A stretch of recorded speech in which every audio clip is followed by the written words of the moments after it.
Hello यो चाहिँ तपाईहरुले देखिरहनु भएको छ यो चाहिँ जापानमा अहिले रहेको छ लेटेस्ट भेन्डिङ मेसिन जसमा चाहिँ तपाईले चाहिँ सुन्तलालाई ताजा ताजा निचोरेर चाहिँ टक्कसँगले तपाईले चाहिँ खान सक्नुहुन्छ। त्यस्तो धेरै महँगो पनि छैन, मात्र 350 हो। हेर्नुस् म अब तपाईहरुलाई बनाएर देखाउने छु।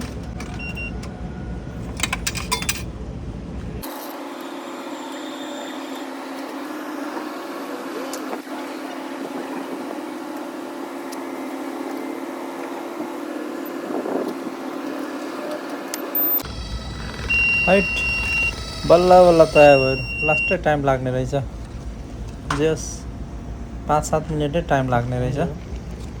अब बल्ल बल्ल निक्लिन त निक्लियो, तर अब यसमा यो घोचेर खाने यहाँ पिपा चाहिँ भएन। यहाँनिर त्यो चाहिँ मलाई दिएन। कहाँ रहेछ के त्यो यार, छैन।